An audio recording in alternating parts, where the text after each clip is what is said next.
Hello everyone, welcome back. Hope you're all doing well. In today's video we have an Xbox Series X which has a no power issue.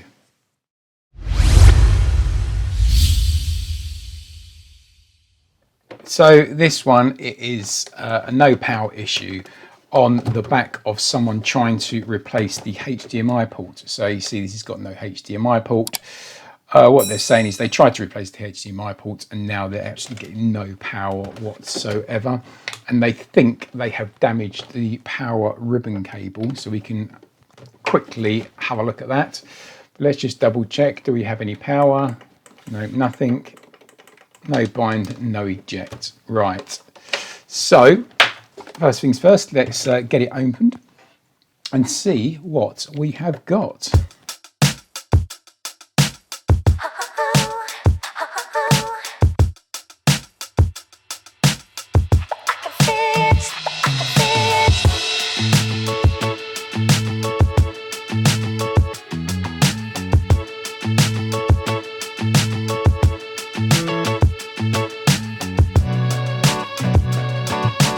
Right, so there we have it out of the chassis.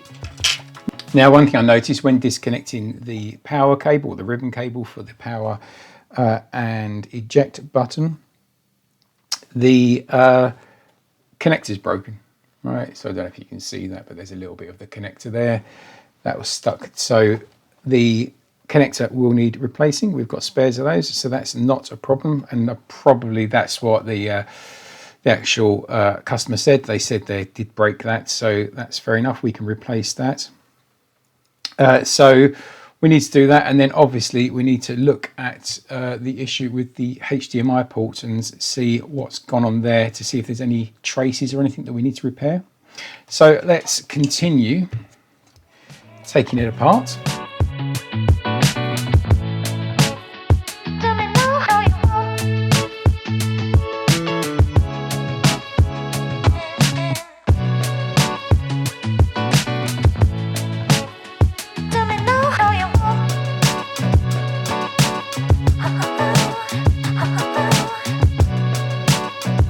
Right, so there we are down to the Southbridge board.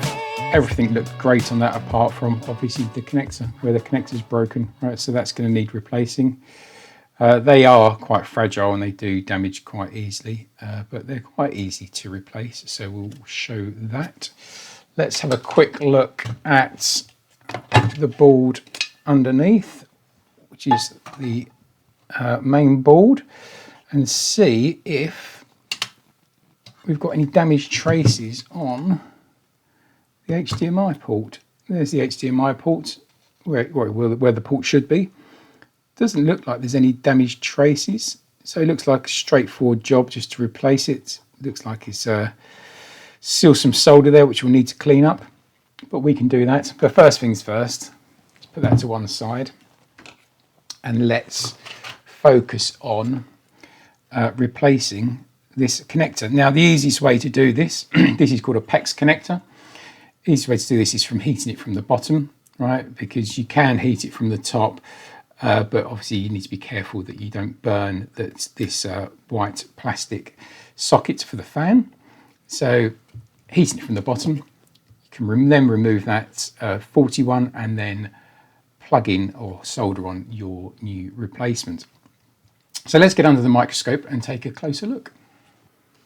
Right, so here we are under the scope, right, and as you can see, this is the NEXUS connector.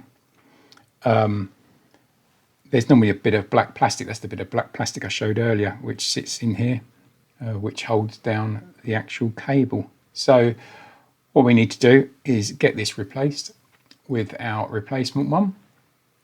And as I say, easiest way to do that is heating from the bottom.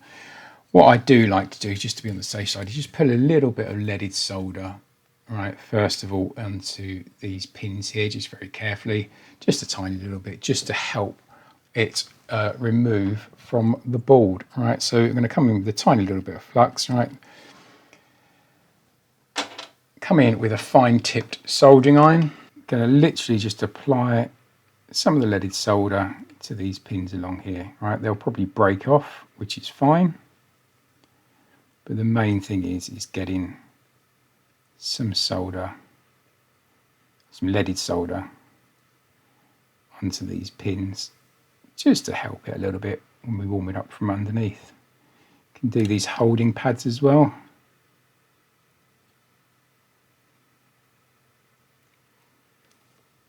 I'll leave that one because that's quite close to the plastic. And then what we'll do, all right, so it's got a bit of solder there now. Just try and get you in focus. Yeah, it's just got a tiny little bit of solder. That's all just to help it. And we're going to hold the board over the side of the desk and then heat with our heat gun from underneath. So let me get that set up. All right, so here we are over the edge of my desk, coming in with my heat gun. Underneath, I'm going to go for 480 degrees and full fan speed. We're just going to hold the heat gun underneath, like so. You can first of all warm up the top a little bit, right? Don't go too crazy. All right, and then go straight back underneath. Keep warming it, and then eventually you'll see that solder start to melt.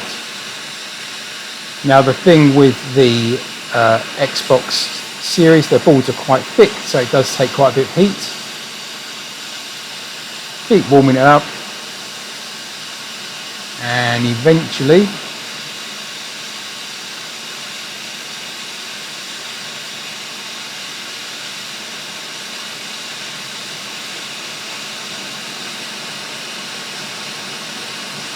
it should start to come off the board.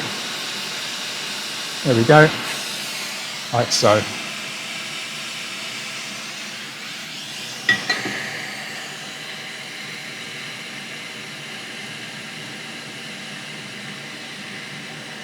Now, what we're going to do is come in with a little bit more flux and then add a little bit more leaded solder to the pads. So when we put our replacements on, it goes on a lot easier. All right, so just a tiny little bit of solder along the pads, like so. So it's got some nice leaded solder on there now, which will melt a little bit easier when we come in with our replacements. All right, so there we have a brand new replacements. Right, that's obviously the underside of it. Now, what I like to do is just very quickly tin the pads of the replacements. Right, so let's just get you aligned. I'm going to put a tiny little bit of flux along the pads. I'm going to come in with a tiny bit of leaded solder.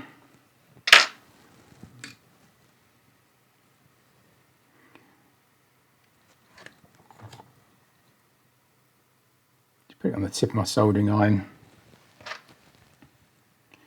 Then just literally just touch the pads very gently so we tin them just a little bit.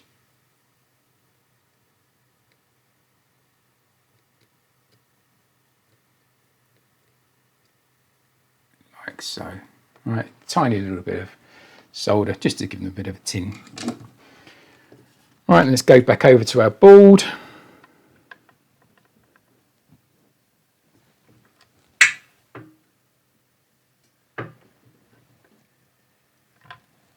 Okay, we grab our new connector, put it roughly in place.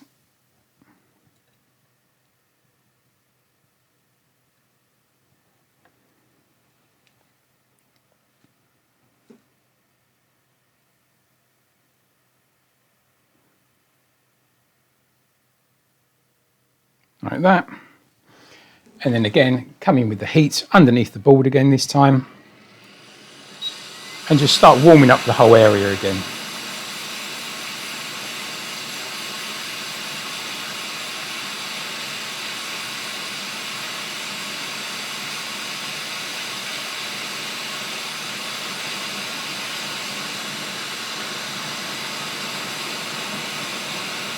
Eventually you'll see the solder start to melt,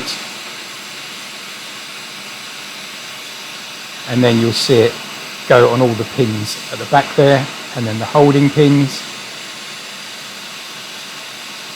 That looks pretty aligned. I'm just going to give it a tiny little nudge, and then a nudge back again, just to make sure it is all aligned. Come off the heat, let that cool down, and then we'll have a proper look to make sure all the pins are soldered. Right, so we'll come in with our tweezers and just touch each leg just to make sure it is soldered. Yep, all that's good, and the holding pins are good as well. All good, all solid, right? So let's give this a bit of a clean up and get rid of that flux. That's one job done. Right, now let's have a look at the HDMI port. Right, so under the microscope you can see the HDMI port, where the HDMI port should be, and obviously we can see one pad is ripped off, which is pin 19. So we can run a jumper wire from that. Obviously we need to clean up all this area. The legs for the HDMI port are still in there, so we need to heat that up. Now on the back side, again, needs all a bit of a clean up. Now one of the things that is missing is this ESD chip. Now that's the chip that controls some of the signal for the HDMI port. So that will need to be replaced as well. I have got a spare, luckily, so we can replace that. But first off, let's clean up the port in general, right? And the way I'm going to do that is just apply some heat to the whole area and give everything a good clean.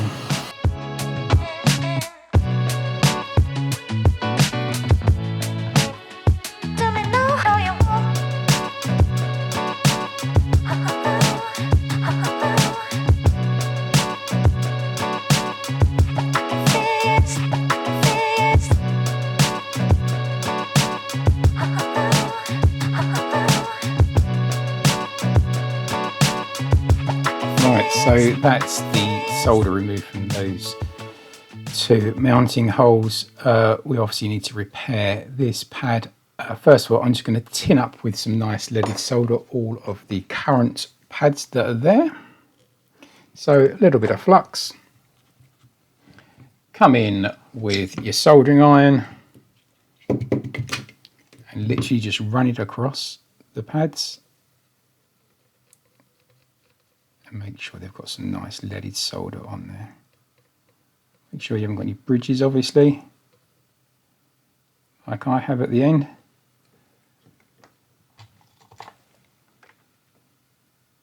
Just get rid of that. And then what we need to do is prep the area for where we need to repair the pad and trace. So as you can see, pin 19 connects to this little via here. So what we'll do, we'll connect up to that via there with a little bit of jumper cable. So we're going to scrape away very gently just a little bit of the PCB mask by this via.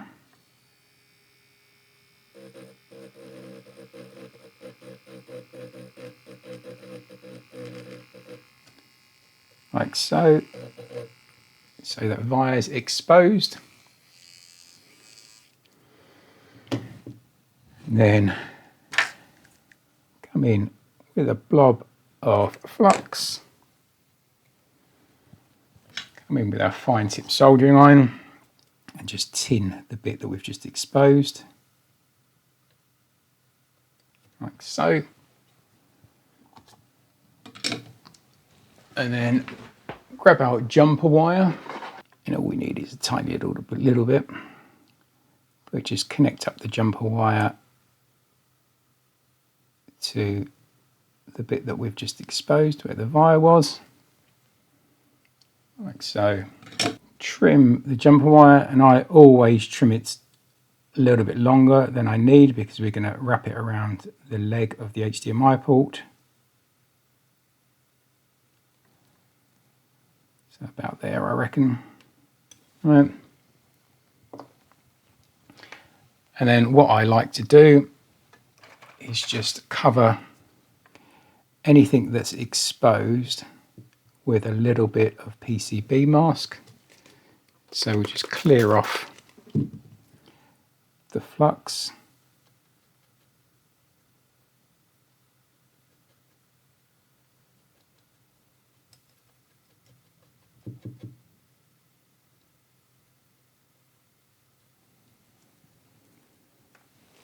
And come with a tiny little bit of PCB mask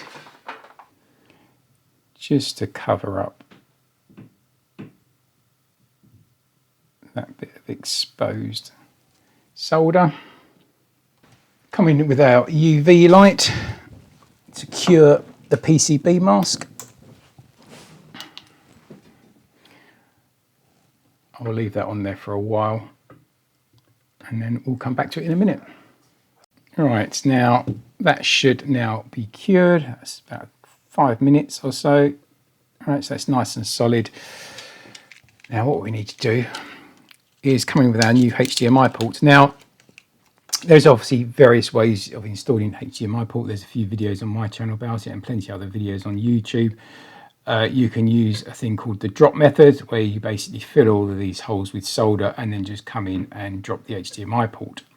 Now, because we have got our jumper wire there, we're not going to use the drop method, right? We're going to just manually solder the port in, right? And then we can then manually come across and then solder each leg, and more importantly, make sure that that jumper cable is connected up to pin 19 correctly as well, right? It's just a bit more of an easy way of doing it. So all I'm going to do for now is literally hold the the HDMI port in place, flip it over, right, and I've got my hand holding it still. I'm going to come in with a little bit of flux on a couple of the pins just to hold it, and I'm squeezing the port up a little bit on purpose so it makes a good join on the other side. All right, I'm going to put some solder on my soldering iron, and then you're going to come in and just drop all of that solder into the holes. We do the two first of all diagonally. Hold the soldering iron there so the solder gets a chance to bleed through to the other side. You can feel your fingers getting hot, which is a good sign. Okay, now just quickly check to see, just let the solder solidify, and then just make sure the solder has gone all the way through. So then we flip it back round, and the port is relatively secure, right? But now what that means is we can then actually start soldering all of the legs, right? So for that, we're going to come in with a little bit of flux. I'm just going to get the microscope a little bit closer.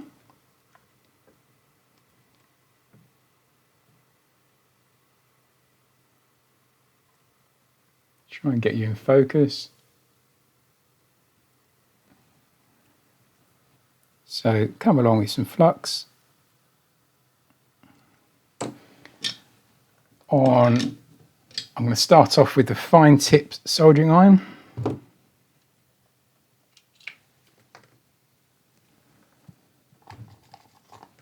I'm literally just going to put a dab of solder on each leg while pushing down the leg.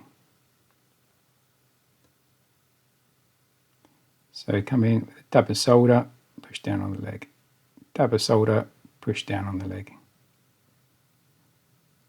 All the way along.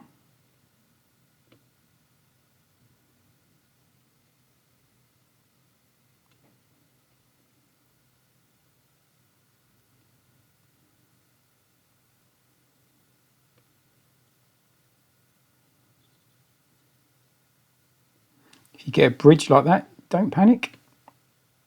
can remove that in a minute.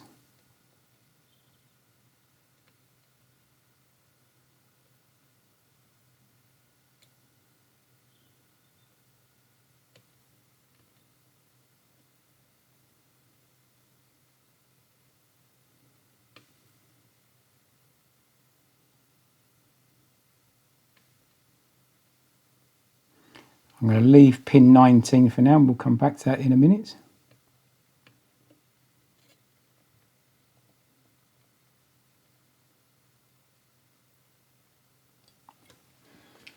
All right, come in with a little bit more flux. Flux is your friend to get rid of bridges. I'm going to come in with a slightly larger tipped soldering iron, and then just run that across the pins again, all the way along.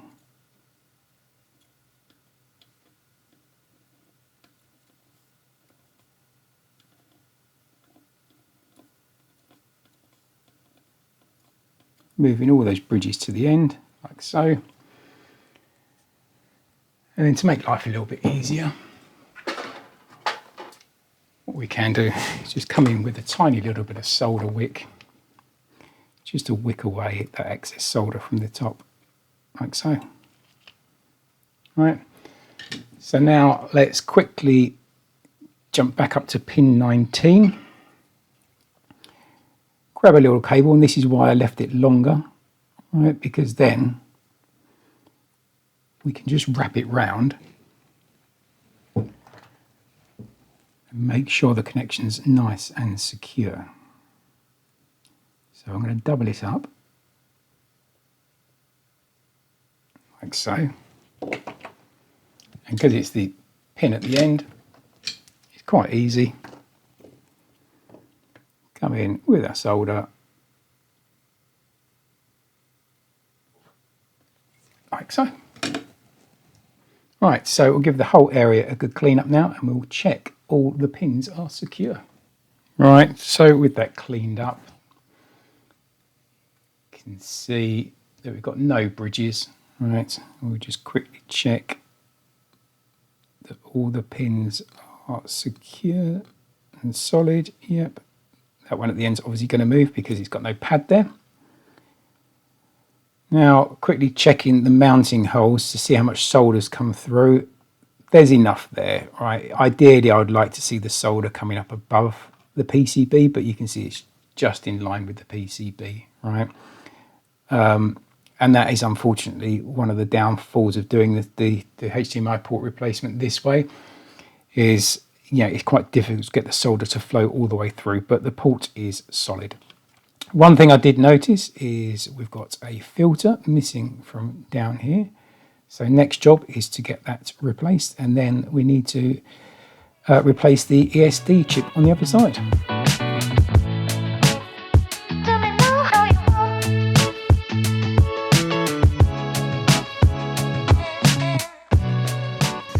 Right, so looking at the ESD chip area, what I want to do is just clean the pads up a little bit. We're also missing resistor R148 as well, just noticed that needs to be replaced.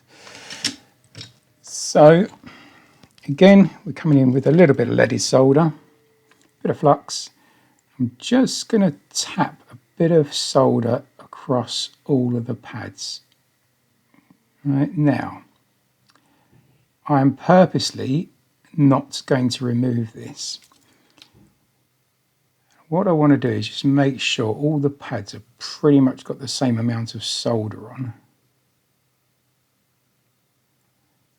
Because when we mount the IC, we want to make sure that it's as flat as possible. Right, they all look pretty level, I think.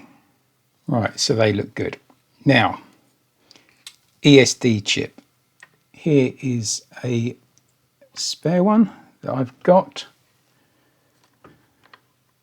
Now, these are nigh on impossible to actually re-ball. So, what the easiest thing to do is with these is just literally add a bit of solder to them, right? I mean, you can reball them, but it can be a bit of a mission.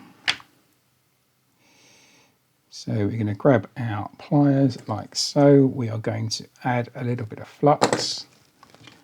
Again, with the fine tip soldering iron with a little bit of solder on it, we're just going to come along and just go over all of the pads like so. Right, now you can see that they're slightly raised already now. Okay, so we take out chip, bring back in the motherboard, get you in focus, and then we pop the IC in place. It only goes round one way. Obviously you can see the dot up here on the motherboard. So let's make sure we get it aligned the correct way round, like so. Right, now what I'm going to do is get it as lined as possible and then drop my airflow all the way down to 50% and just very gently come in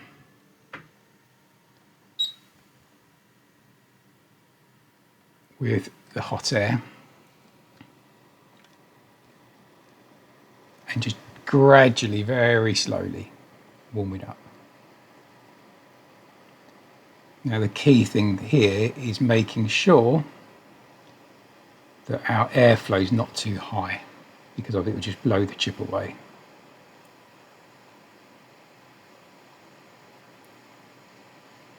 Now once you've warmed the board up, I'll keep the hot air gun moving as well, so you don't burn the IC too much.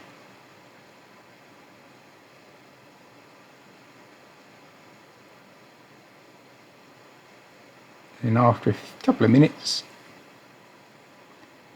I'm going to slowly turn the airflow up to around 60%. Come back in again.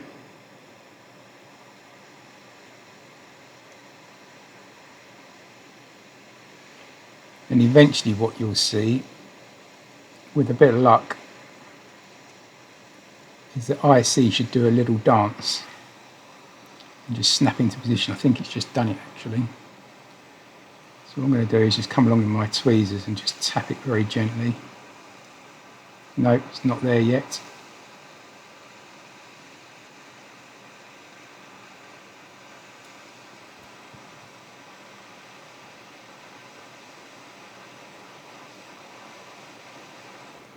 All right, again, let's turn up the airflow again a little bit more.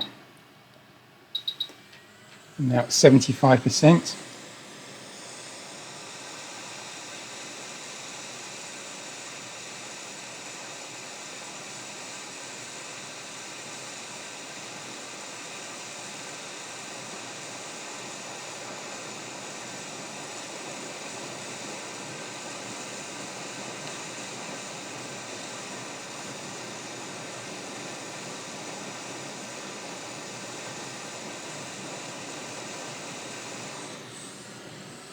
The airflow again.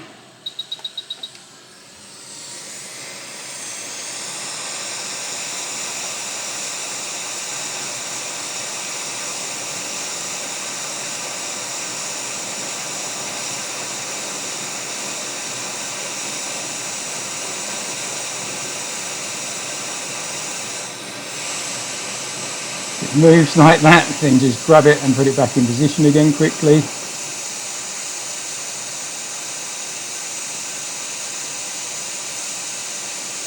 Alright, so now you can see I'm tapping it. It's jumping back into space. So you come off with the hot air. That's always the risk, and that's exactly why I say build up the hot air slowly, because it will slide all over the place. Right, now we need to replace the resistor. That capacitor needs aligning as well, so let's just grab a resistor off a donor board quickly.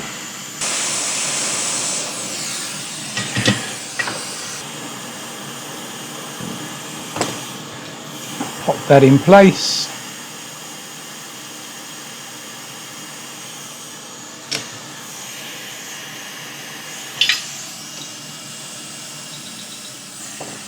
Give that cap a little bit of flux as well. Let's just make sure flow nicely into place. There we go. So the whole area cooled down, and we'll give everything a good clean up. Right, so that's everything cleaned up and all the components back on. Right, now time to put everything back together and see the results. Right, so there we go, everything put back together again. Let's give it some power and put in an HDMI cable.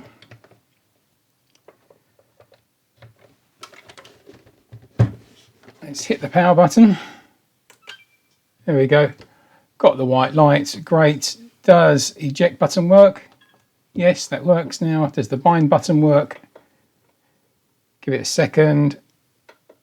That should start working once it starts to boot. There it goes, starting boot up. And then when we push the bind button works as well. And we've got video display as well. Perfect, there you go. So I will go through and check all the settings to make sure all the video settings work as expected, including 4K.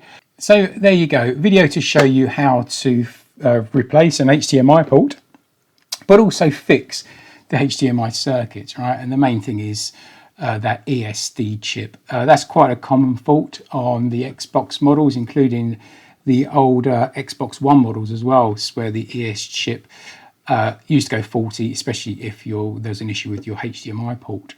They are quite hard to find, so you actually need a donor board to replace those ICs. But there you go. And then also how to replace the power cable connector on the motherboard as well. So hope the video was useful. If it was, please consider giving us a thumbs up. It really does help us out, and please consider subscribing to the channel. It doesn't cost you a penny, but it really does help us out with the YouTube algorithm. Thanks very much for your view. Look out for the next video next week, and speak to you all soon.